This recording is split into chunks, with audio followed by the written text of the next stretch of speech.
motivo de muita alegria estar aqui, glorificando e exaltando o nome santo do Senhor. Peço que a igreja abra a Bíblia no livro de Apocalipse, capítulo 2. Aleluia, Deus!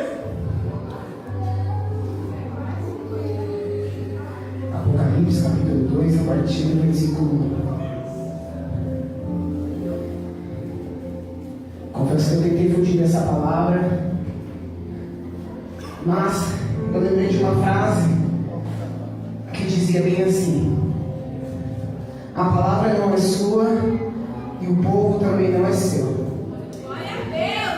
Então estamos aqui debaixo da direção de Deus, onde estaremos fazendo a exposição desse capítulo. Apocalipse capítulo 2, a partir do versículo 1 até o versículo 7, amém? Que diz assim: ao anjo da igreja em Éfeso escreve: essas coisas diz aquele que conserva na mão direita as 7 estrelas e que anda no meio dos 7 candeeiros de ouro. Conheço as tuas obras, tanto o teu labor como a tua perseverança, e que não podes suportar homens maus, e que pusestes à prova as que a si mesmos se declaram apóstolos e não são, e os achastes mentirosos.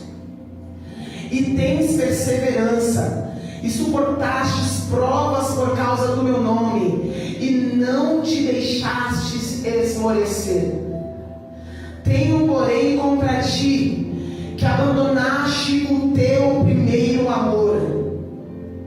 Lembra-te, pois, de onde caíste, arrependa-te e volta à prática das primeiras obras. E se não, venho a ti e moverei do seu lugar ao teu candeeiro, caso não te arrependas. Tens, contudo, ao teu favor que odeia as obras nicolaicas, as quais eu também odeio. Quem tem ouvidos, ouça o que o Espírito diz às igrejas. Ao vencedor dar-lhe-ei que se alimente da árvore da vida, que se encontra no paraíso de Deus. Amém? Pode se assentar em nome de Jesus. Glória! Bem sabemos que o livro de Apocalipse, quando se fala sobre o livro de Apocalipse, a barriga já treme, nós já lembramos do arrebatamento automaticamente, né? Imagina pregar sobre Apocalipse. Sempre foi uma vontade minha, mas minhas pernas sempre tremiam, porque é algo também de muita responsabilidade. Nós sabemos que a carta de Apocalipse e a carta para a igreja de Éfeso não é uma carta somente para a igreja de Éfeso, é uma carta para mim e uma carta para você. Confesso que essa palavra tem ardido em meu coração há dias, há meses, melhor dizendo, desde que a irmã Margarete trouxe aqui uma palavra e o Senhor fez arder esse coração no meu texto. Eu falei: meu Deus, o que eu prego, o que eu prego, o que eu prego. E o Senhor: lembra-te de onde caíste. Lembra-te de onde caíste. Eu falei: mas Senhor, é uma quinta-feira sempre de oração, Senhor. A igreja é minha, a palavra é minha e eu sei que ela precisa. E essa palavra primeiro contra mim, né? Bem sabemos que Apocalipse, o verbo ele significa simplesmente descobrir, revelar, tornar manifesto. Neste livro, o Espírito Santo abre as cortinas e dá o privilégio de ver o Cristo glorificado no céu e o cumprimento de seus desígnios soberanos no mundo. A profecia de João é, em primeiro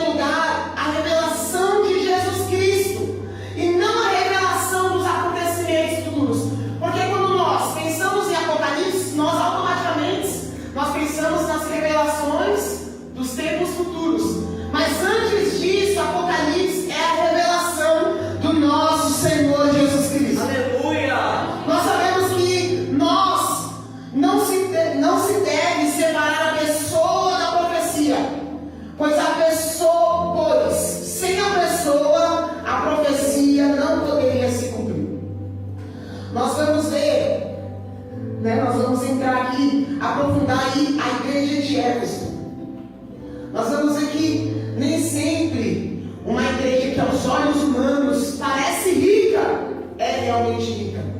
Nós vivemos um tempo de uma apostasia espiritual. Nós estamos vivendo um tempo de uma frieza espiritual, aonde aos nossos olhos uma igreja parece próspera, aonde nossos olhos uma igreja parece rica, mas na verdade ela está pobre aos olhos do nosso Deus. E nós vamos ver que enquanto uma igreja pobre é na verdade rica para Ele. Nós sabemos que somente Jesus Cristo é o cabeça da igreja. E Ele é capaz de sondar cada congregação de maneira exata e saber qual é a sua verdadeira condição. E isso, logo na introdução, eu queria trazer para nós essa noite.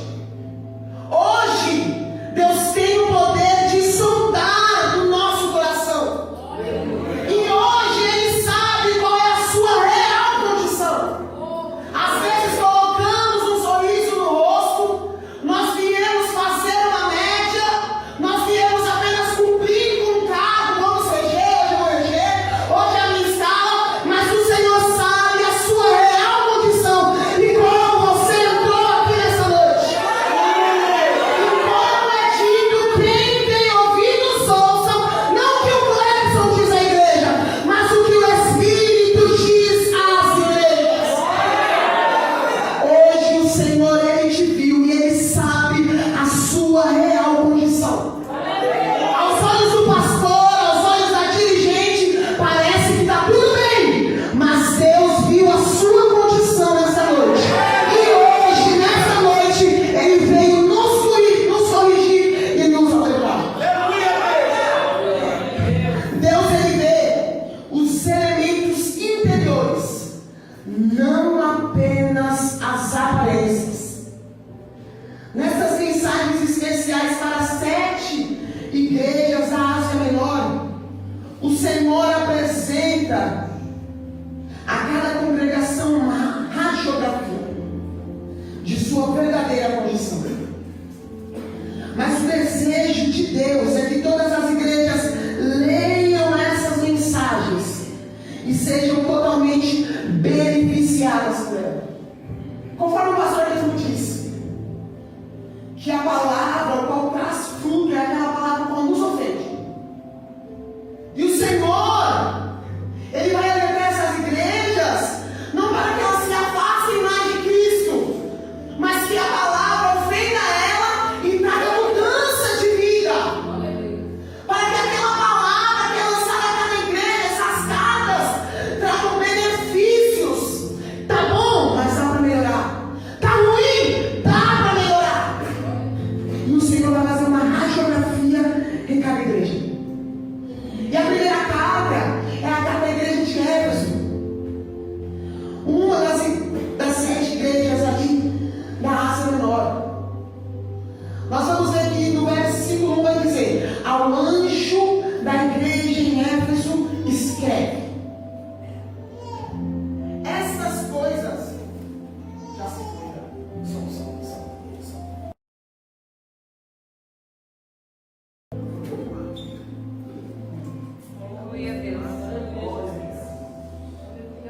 Nós vamos ver que vai dizer: ao anjo da igreja em Éfeso escreve: estas coisas diz aquele que conserva na mão direita as 7 estrelas e anda no meio dos 7 candeeiros de ouro. Nós vamos ver que vai dizer assim, ó, os detalhes. Estas coisas diz aquele que conserva na mão direita as 7 estrelas. Essa palavra conserva, no original, quando eu pego o microfone, eu não conservo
E nós vamos ver que, a partir do versículo 2, nosso Senhor Deus, Ele vai elogiar a igreja de Éfeso. Vai dizer: Éfeso, eu conheço as suas obras, tanto o teu amor como a tua perseverança, e que não podes suportar homens maus, e que pusestes à prova os que a si mesmos se declaram apóstolos e não são, e os achastes mentirosos. Nós vamos ver que Cristo vai elogiar a igreja de Éfeso. Ei, eu conheço as suas obras. E o Senhor falou comigo: Clebson, eu conheço as suas obras. Nós vamos ver tanto o teu amor como a tua perseverança. Se nós pegarmos essa palavra amor, eles trabalhavam tanto na obra que se cansavam, e eles ainda perseveravam. Eram homens, era uma igreja que combatia qualquer heresia. Nós vamos ver que todas as pessoas que iam ministrar, eles colocavam à prova segundo o crivo da palavra. E eles não suportavam homens maus. E vamos ver que eles encontraram, eles pusessem à prova os que a si mesmo se declararam apóstolos e não eram, e descobriam que verdadeiramente eram homens mentirosos. Aos nossos olhos parecia uma igreja perfeita, mas que nem Jesus disse, falta-lhe uma coisa. Então nós vamos ver que é uma igreja que combatia toda heresia. Era uma igreja fiel nas escrituras. Era uma igreja que servia aos irmãos. Era uma igreja que trabalhava com selo. Era uma igreja o qual a agenda era cheia de trabalhos. Era uma igreja que sacrificava o seu tempo e trabalhava com labor, trabalhava até com exaustão na obra de Deus. Nós vamos ver que era uma congregação firme, pois o termo perseverança significa resistência em meio às tribulações, mediante as provas, mediante as lutas, mediante as adversidades, eles não desistiam, pastor Leandro. Era uma igreja fiel nas escrituras. A primazia deles era a palavra. Estavam errados de maneira nenhuma. Até em nossa época nós precisamos ser fiéis à escritura de Deus. E uma coisa que chamou muita atenção, o qual o pastor disse no simpósio, é que se Deus não falar com você, não vai na igreja. Mas não é por esse motivo que nós precisamos nos calar, mas sim, isso vem a ser um incentivo para buscarmos ouvir a voz de Deus, para que nós venhamos pregar a palavra de Deus com diligência. Nós vamos ver que era uma igreja que não desistia.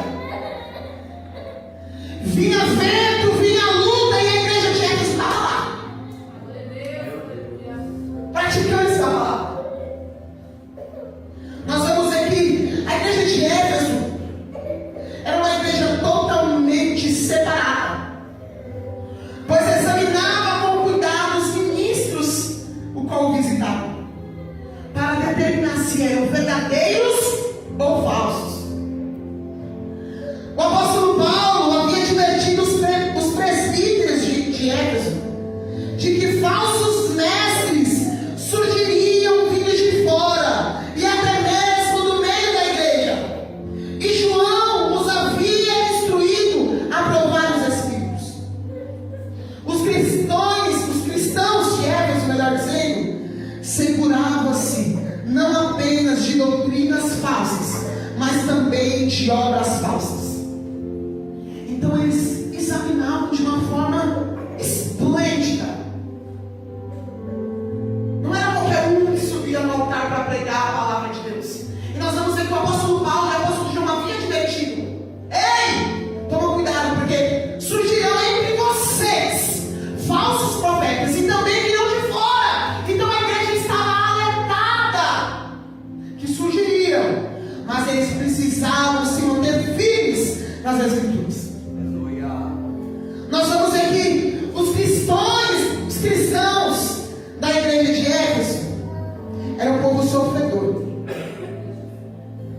suportavam pacientemente seus fardos sem esmorecer. E quantas vezes nós, um simples fardo, já tombamos para a direita, já tombamos para a esquerda. Nós temos muito a aprender com a igreja de Éfeso. E eles faziam tudo isso por amor ao nome do Senhor. Se pararmos para analisar essa igreja de ângulos diferentes, aos nossos olhos ela parece perfeita. No entanto, aquele que estava entre os candeeiros via o coração dos efésios. Então, o diagnóstico de Deus lá do céu é diferente do nosso. Imagina, para tantas pessoas elas podiam parecer perfeitas, mas para Deus que estava no céu, que está no céu, ela já não era perfeita. Hoje, se pararmos para pensar e examinar a nossa vida, qual é o diagnóstico, não do homem, mas que Deus está fazendo ao nosso respeito? Qual é o diagnóstico? O que Ele hoje identificou sobre as nossas vidas? Ei, Cleverson! Você louva, você prega, mas te falta uma coisa: eu tenho saudade do teu particular. Ei, você dirige o culto, você lidera, mas eu tenho saudade dos montes que você subia. Ei, eu tenho saudade de quando você lia a palavra, se debruçava. Lembra? Quando você separava o seu lugar de intimidade, o qual você tirava um tempo. Fala, esse tempo sou eu e Deus, e mais ninguém. Quando batiam na porta, você fala: ei, agora não, é o meu momento com Deus. Você lembra? Te falta ainda uma coisa. Nós vamos ver que no versículo 3 vai dizer: tens perseverança, suportastes provas por causa do meu nome, e não te deixastes esmorecer. Aí o versículo 4, que é o que bate aqui, né? Diz assim: tenho, porém, contra ti que abandonaste o teu primeiro amor. Lembra-te, pois, de onde caíste. Arrependa-te e volta à prática das primeiras obras. E se não, venho a ti e moverei do seu lugar o teu candeeiro, caso não te arrependas. Essa igreja ocupada, separada, disposta a sofrer por Cristo, tinha abandonado o seu primeiro amor. Apresentavam obras, labor, perseverança, mas essas qualidades não eram motivadas por amor de Cristo. Eles serviam o dono da obra, mas não tinha relacionamento com o dono da obra.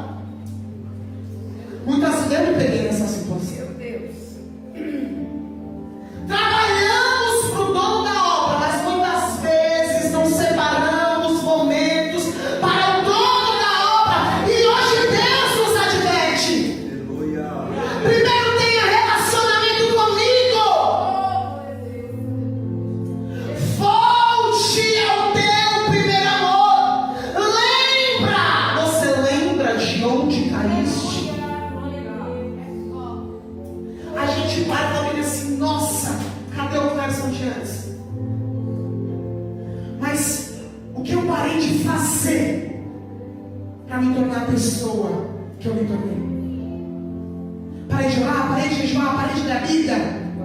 Deus, Ele não mudou. Nosso Deus, Ele é imutável. Quem muda somos nós.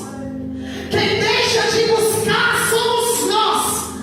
Quem deixa de orar, se debruçar, quebrantar o nosso coração somos nós. E o Senhor nos adverte: você abandonou o seu primeiro amor. E o que você está fazendo não está, a sua motivação está no lugar errado. Vou correr aqui, moça. Nós vamos ver que o que fazemos para o Senhor é sim importante. É importante estarmos aqui trabalhando na obra de Deus. Mas o motivo pelo qual nós fazemos também importa. Você não rege para qualquer um. Você não canta para qualquer um. Você não ministra para qualquer um. A sua motivação tem que estar em Cristo. Eu vou hoje não para ninguém me ver, porque a minha motivação é Cristo. Eu sei o motivo qual eu estou saindo de casa. Eu sei o motivo qual eu estou levantando as minhas mãos. Eu tenho motivos. Você tem motivos nessa noite? O que é o primeiro amor? Talvez você esteja se perguntando. É a devoção a qual Cristo caracteriza como uma frequência. O recém-reconvertido, fervoroso, desinibido, empolgado, dispõe-se abertamente. Você lembra? Pastor, nem precisava pedir, você já estava aqui já. Pastor, que obra? Eu? Louvor eu? Precisa ficar na porta eu? Você lembra? Lembra quando você dobrava o seu joelho e falava: Senhor, dai-me uma palavra, dai-me almas, dai-me um louvor para louvar hoje no culto. Você lembra? Quando você estava orando e vinha aquela pessoa na sua mente, você falava: meu Deus, dá um livramento, eu não sei o que está acontecendo, mas alcança lá. Você lembra? Será que você, hoje, nessa noite, você consegue lembrar? É possível servir, sacrificar e sofrer por causa do nome de Cristo, e no entanto não amar a Cristo verdadeiramente. Os cristãos de Éfeso estavam ocupados mantendo a sua separação, que deixaram de lado a adoração. Quem lembra de lá? Cristo está aqui, espera. E Maria, não. É chegada a boa obra, a boa hora. E ela se ajoelha e ouve a palavra de Cristo, o qual a melhor parte não lhe será tirada. Só é possível servir a Cristo fielmente, amando-o sinceramente e fervorosamente. Vou ler o versículo 5 e 7, que já vai encerrar. Lembra-te, pois, de onde caíste, arrependa-te e volta à prática das primeiras obras. E se não, venho a ti e moverei do seu lugar o teu candeeiro, caso não te arrependas. Tens contudo teu favor que odeia as obras nicolaítas, as quais eu também odeio. Quem tem ouvidos ouça o que o Espírito diz às igrejas. Ao vencedor dar-lhe-ei que se alimente da árvore da vida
este lugar. Foi pregado pela Laia aqui uma vez. Você pode mudar o cenário em qual você está. E hoje Deus ele te convida para mudar o cenário. O cenário ele não te define. Segundo ponto, depois de lembrar, é arrepender-se. Mudar de rota. Eu estou seguindo aqui. O arrependimento é você, metanoia, virar. Eu estou indo pelo caminho errado, mas agora eu vou pelo caminho certo. Cristo já me instruiu. É você mudar de ideia. É você confessar os seus pecados ao Senhor. Você fala, Deus, eu estou errado. É que nem o Sermão do Monte, chorar pelos que... aqueles que choram serão consolados. É o choro de arrependimento. Nós vamos ver que é necessário nós nos lembrarmos de onde caímos, nos arrependermos. E primeiro, e terceiro e último passo, nós devemos voltar à prática das primeiras obras. Voltar à prática. É a prática. Não é só ouvirmos aqui, não, mas é praticarmos. O mais difícil, Deus nos alerta hoje. Quem tem ouvido os ouça o que o Espírito diz às igrejas. Mas não fique apenas como ouvinte. Foi o que Deus falou comigo. Cleber, não fique apenas como ouvinte. Eu quero prática. Nós vamos ver que é necessário. Quando nós voltamos às primeiras obras, indica que uma verdadeira restauração e comunhão começou a acontecer. Quando você rompe o pecado, quando você rompe a negligência, quando você rompe a negligência, quando você fala vencer, a minha alma precisa. Eu vou largar um pouco. Eu vou renunciar um pouco. A minha alma precisa. Eu me lembrei de onde eu caí. Eu me lembrei do que substituiu a presença de Deus na minha vida. Agora eu vou mudar. Para o cristão, isso significa orar. Lembra? Qual foi a sua última oração? É ler a Bíblia. É meditar nela, sobre ela. Veja, primeiro é um relacionamento com o não. E automaticamente isso vai trazer o quê? O servir com obediência e adorá-lo em espírito e verdade. Então, antes de trabalharmos para o dono da obra, Cristo te chama. Tenha um relacionamento comigo. Pode ter certeza que você não vai ficar citado. Automaticamente, quando você tem um relacionamento comigo, você não consegue ficar parado. Você começa a servir. E você vai perceber que você vai servir diferente. Você vai cantar diferente, você vai pregar diferente, você vai ler diferente, você vai orar diferente, você vai adorar diferente. Quando você tem relacionamento com Ele, é diferente. Negligenciar o amor por Cristo. Será que nós fazemos isso? E o tema dessa mensagem: de volta ao primeiro amor. De volta. É o que Deus nos alerta nesses últimos dias. Deus nos convida, Deus nos chama a voltar ao primeiro amor. Foi essa palavra que Deus colocou no meu coração nessa noite. Peço perdão caso eu tenha errado alguma coisa aí. E